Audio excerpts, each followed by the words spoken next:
바른 삶의 뒷모습으로 몸된 교회를 섬겨나갈 수 있도록 하나님 더 깨어있게 은혜를 주시기를 원하며, 우리 목자들이 오늘 주신 말씀 그대로 뒷모습으로 사람들을 세우는 그런 영적 어미아비들이 되도록 함께해 주시기를 원합니다. 예수님 이름으로 감사하며 기도했습니다. 아멘. 많이 고단들 하실 거예요. 그리고 우리가 빨리 끝나고 가서 저 일을 아마 해야 할지 사람이 없을 것 같아서 제가 곧바로 시작하겠습니다. 지난 수요일날 제가 여러분에게 정말 감사합니다라는 말씀을 못 드린 채 제가 지방을 다녀왔어요. 사실 담임 목사가 본교회 수요 예배를 제켜놓고 한 가정에 위로를 간다는 것이 마음 편한 일이 아닐지라도 우리 최현주 권사님의 그 아우가 장로님이신데 얼마나 성실하고 경건했는지 환자들이 이 사람이 전도사인지 의사인지 모를 정도로 그렇게 믿음으로 사람들을 사랑하고 환자들을 치료했던 의사가 정작 자기 암에 대해서는 손도 못 쓰고 돌아가시는 그 현장이 너무 가슴이 아프고, 엄마 아버지 다 돌아가신, 나이가 들어서도 고아는 고아인데 그 영적으로 말하자면 엄마인 최현주 권사님의 마음이 얼마나 아플까 해서 우리 장로님 세 분과 권사님 네 분과 제와 제 아내가 가느라고 수요일날 여러분에게 감사합니다 그 말을 못했습니다. 이번에 우리 컨퍼런스는 여러분이 생각한 것보다 훨씬 더 큰 충격으로 일파만파 지금 많은 사람들에게로 충격을 전해가고 있습니다. 1번지 수혜자는 제가 기도한 대로 바로 우리 자신입니다. 우리 젊은 자매들이 사역훈련 때 제게 말했습니다. 우리 교회는 무슨 일이라도 다 할 수 있을 것 같습니다. 그런 조그만 자신감 하나를 얻었다는 것만 해도 그 소스 컴플렉스, 우린 작고 뭐도 없고 이런 부적절감 컴플렉스에서 우리가 벗어난 것만 해도 저는 예배당 건물 하나를 얻은 것보다 더 큰 소득이다, 저는 이렇게 생각하는 사람입니다. 권사님들, 장로님들, 안수집사님들, 특별히 목자님들, 가장 큰 기도의 그 한포 사격이 이번에 주효했습니다. 이젠 제가 정상으로 돌아왔습니다. 그 한 일주간은 제가 내가 미쳤구나. 그 무당이 왜 신들려서 작두 타잖아, 작두. 그게 무슨 느낌인지 각도는 다르지만 제가 느낄 것 같은, 하루를 꼬박 새고 그 다음날은 2시간 자고 하루를 강의한다는 게 말이 되나요? 그러나 제가 했던 강의 중에 가장 편안하고 가장 좋은 컨디션으로, 목소리도 주일날보다 훨씬 더 좋은 상태로 제가 강의를 다 마치는 것을 여러분이 보셨습니다. 그것이 다 성령께서 하신 일이에요. 우연히 그런 일이 벌어지는 게 아닙니다. 우리끼리 으쌰으쌰 해보자 해서 되는 일이 아닙니다. 그만큼 중보가 얼마나 강력한지를 여러분이 기억해 주시고 우리가 기도의 힘을 더욱 모았으면 좋겠습니다. 수고하신 권사님들과 우리 목자 여러분에게 다시 한번 중심의 감사를 드립니다. 이번 주일은 오픈하우스인데 제가 불신자들을 위해서 그저 건더기 없는 멀겋게 물을 많이 딴 싱거운 메시지를 하고 싶은 유혹이 있었습니다. 근데 제가 그렇게 하지 않기로 결정했습니다. 어쩌면 이게 그들이 교회로 와보는 마지막 기회일 수 있는데 우리가 믿는 확실한 복음은 듣게 만들어야 되겠다. 그래서 제가 하이델베르크 요리문답 52문을 가지고 주님의 재림과 심판에 대해서 설교를 하기로 결정을 하였습니다. 우리 하이델베르크 요리문답 52문을 읽어보겠습니다. 그리스도께서 살아있는 자들과 죽은 자들을 심판으로 오실 것은 당신에게 어떠한 위로를 줍니까?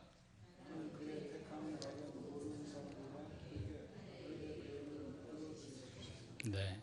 언제 주님이 오실 겁니까? 그런 거 묻지 않고 그것이 나에게 무슨 상관이냐 그것을 묻고 있는 이 하이델베르크 문답의 저자들은 정말 엄청난 교육가들입니다. 엄청나게 사람을 잘 아는 사람들입니다. 메시지를 말하겠습니다. 예수님이 이 땅에 오심으로 이미 임한 하나님의 나라는 그날이 되기까지는 아직 완성되지 않았습니다. 이 완성의 날, 죄악으로 인해 손상된 만물이 에덴 동산의 태초의 영광과 완전함으로 회복되는 날이 우리 앞에 있습니다. 그것이 오늘 우리가 실망하지 않고 살아가는 이유입니다. 삶이 쫄리고 삶이 위축되고 이런 꼬이고 신경질도 나고 짜증도 나고 염려도 되지만 우리가 주저앉지 않는 한 가지 이유가 있다면 우리에게는 그날이 있다라는 소망 때문입니다. 그러나 그날에나 이날에나 모든 사람들에게 축복과 보상의 날이 되지는 못합니다. 어떤 사람에게 그날은 두려움의 날이고 어떤 사람은 그날이 기대의 날입니다. 왜냐? 그날 우리 앞에 두 권의 책이 펼쳐지게 되어 있기 때문입니다. 하나는 하나님의 백성의 이름이 기록될 생명책이고 또 하나는 성도들의 모든 삶이 기록된 상급의 책입니다. 전자는 어디서 영혼을 보낼 것인가 판결되는 근거라면 후자는 어떤 영혼을 보낼 것인가가 판결되는 근거입니다. 두 가지 심판 다 오늘 나의 선택과 관련이 있습니다. 전자의 심판의 근거는 구주로 이 땅에 오셔서 우리 죄의 심판을 받으신 예수 그리스도를 나의 구주로 받아들였느냐 배척했느냐가 그 심판의 근거고, 후자의 심판의 근거는 하나님이 내게 주신 시간과 물질과 생명의 기회와 은사와 능력 등을 사용하여 주께서 나를 내 작은 세상에 보내신 미션을 얼마나 충성스럽게 수행했느냐. 포도나무와 감람나무와 무화과나무가 내가 하나님을 영화롭게 하고 사람들을 행복하게 만드는 열매를 두고 왜 나무들이 우쭐거리겠느냐 한 것처럼 자기 미션을 수행하는 것입니다. 얼마나 그걸 잘 했느냐가 그날의 상 받을 것입니다. 그날 예수님이 완성하실 그 완성의 세계를 즐길 천국의 주민으로 분류되기 위해서 오늘 내가 해야 할 선택은 예수 그리스도를 나의 구세주로 모시는 길뿐입니다. 예수님이 나의 구세주가 아닌 모든 사람은 예수님은 나의 심판자가 되는 것입니다. 또한 그날 예수님이 주실 영광스러운 상급을 위해 오늘 내가 해야 할 선택은 그날 그리스도의 심판대 앞에 영광스럽게 보고할 가치가 있는 삶에 내 삶을 투자하는 것입니다. 이런 메시지를 제가 이번 주일에 하게 될 것입니다. 우리의 고백, 저리로서 산 자와 죽은 자를 심판하러 오시리라고 고백하는데 주님은 정말로 오실까요? 어떻게 생각하세요? 정말 오십니다. 어떻게 오실까요? 몰래 저 멀리 저 베들레헴 마구간에 오시지 않습니다. 공개적으로 오십니다. 공개적으로 전 세계가 동시에 다 압니다. 요즘 이런 말이 어떻게 가능한가? 그전에는 100년 전만 해도 상상도 못했는데 지금은 CNN 가지고도 미국 어디에서 벌어진지를 세계 다 알고 있습니다. SNS, 핸드폰으로 벌써 베이루트에서 어떤 일이 일어나는지, 아니 이스라엘에서 어떤 일이 일어나는지 다 봅니다. 어쨌든 퍼블릭, 공개적으로 오시고 두 번째 눈에 보이게 오십니다. 지금은 우리가 예수님을 우리 마음의 눈, 영혼의 눈으로 보지만 그때 우리는 이 육체의 눈으로 그 예수님을 보게 됩니다. 육체의 눈으로 가신 모습 그대로 오시게 됩니다. 구멍 뚫린 모습 그대로 오게 됩니다. 그런데 그가 오신다는 것을 어떻게 확신할 수 있지요? 말씀의 약속 때문입니다. 성경 전체에, 신구약 전체에 1518번이나 예수님의 재림과 관련해서 말합니다. 특별히 신약 성경은 300번을 말합니다. 그것은 13마디마다 한마디씩 예수님이 오신다, 예수님이 오신다, 내가 온다, 내가 온다, 내가 다시 온다 라고 말하는 것입니다. 제가 13마디 할 때마다 한마디씩 어떤 일을 반복한다면 그건 굉장히 중요한 얘기입니다. 그죠?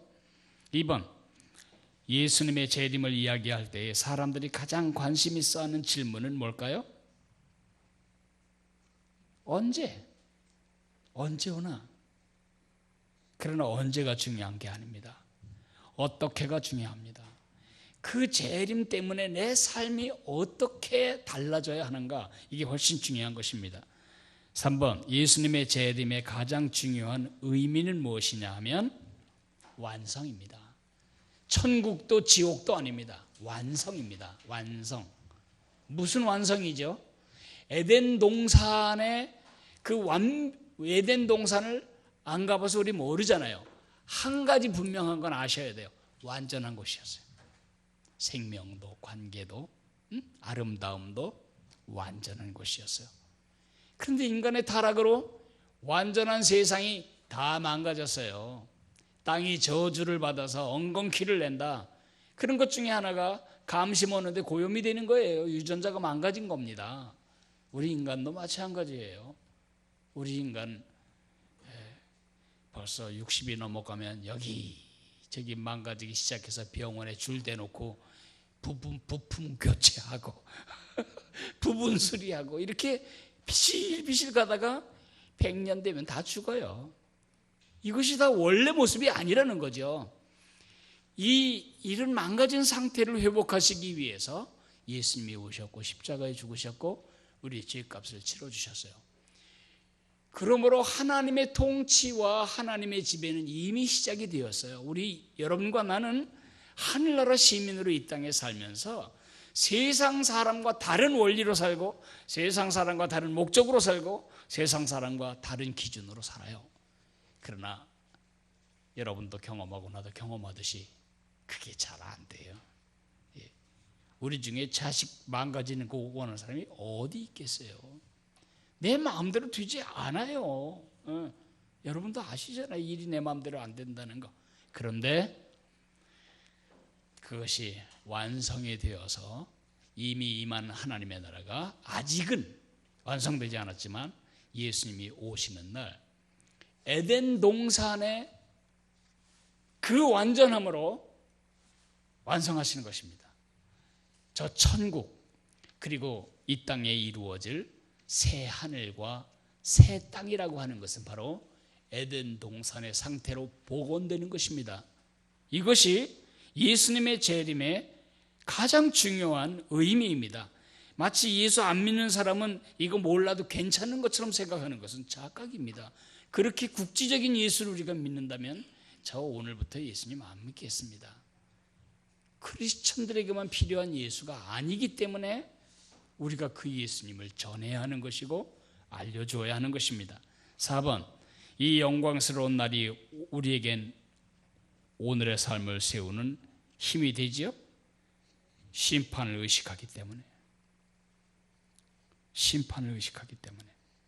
결과를 의식하기 때문에 오늘의 삶이 달라지게 되어 있어요. 우리는 그분에게 보고하게 됩니다. 그분이 어떻게 생각하느냐가 지금 가장 중요합니다. 여러분이나 나나 대사입니다. 본국 소환을 앞두고 있습니다. 가서 우리 보고합니다. 내 미션을 다 하고 왔냐? 그러면 미션이 뭐였는데요? 못 들었는데요? 그럴 수 없어요. 그럴 수 없어요.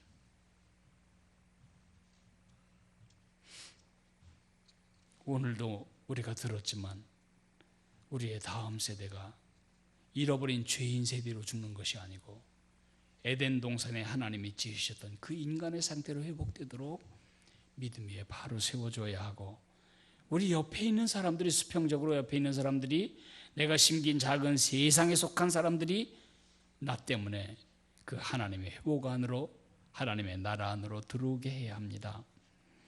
요한복음 20장 11절에서 15절에 보면 두 가지 책이 나옵니다.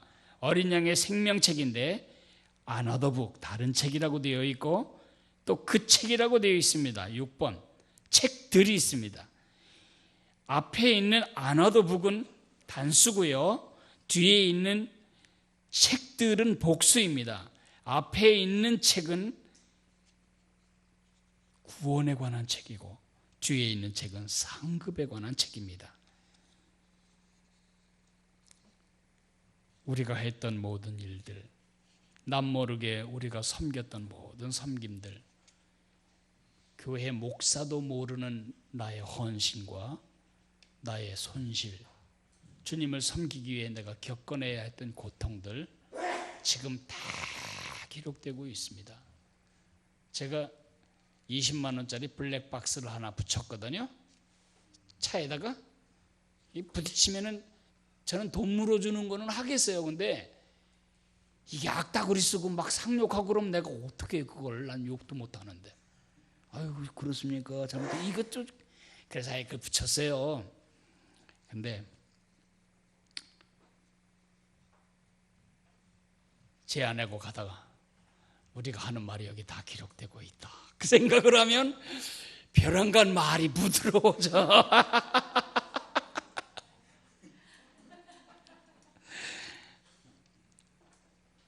그가 참, 그것이 바로 우리가 재림의 효과입니다. 그날 우리가 그날 그 책에 기록되는 삶을 지금 우리가 살고 있다는 것입니다. 그래서 5번의 답은 뭐냐면 예수님이 구세주여야만 한다.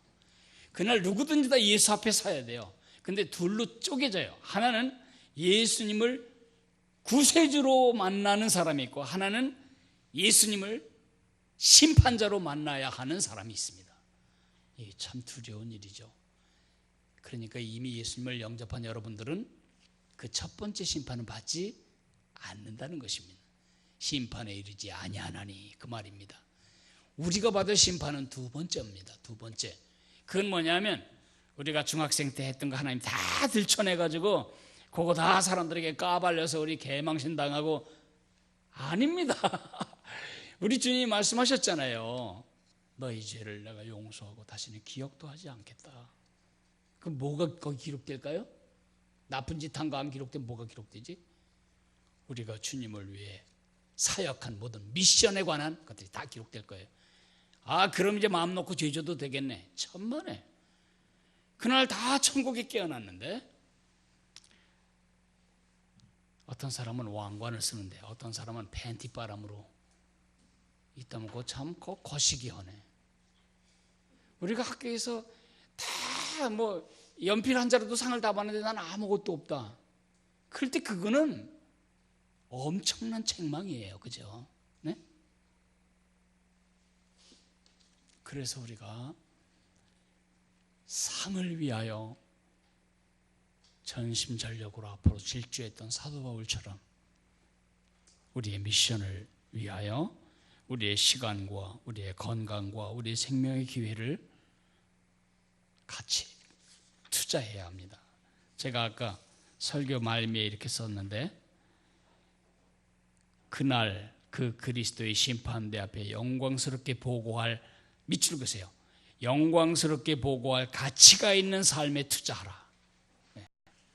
그날 가치 없을 일에 투자하지 말라는 것입니다. 그날 주님 보시기에 가치 없는 것에 투자하지 말라는 것입니다. 그날 주님 보시기에 가치 있을 거, 하나님 사랑하는 거, 사람 사랑하는 거, 사람 섬기는 거, 여러분 주변의 작은 세상에 사람들에게 복이 되는 거, 그런 일을 위하여 여러분의 물질과 시간과 삶의 기회를 투자하시라는 겁니다. 저는 우리 교회가 너무 크다고 믿는 사람입니다. 제 아내도 저의 이런 태도를 이해하지 못합니다. 왜 이것도 크냐?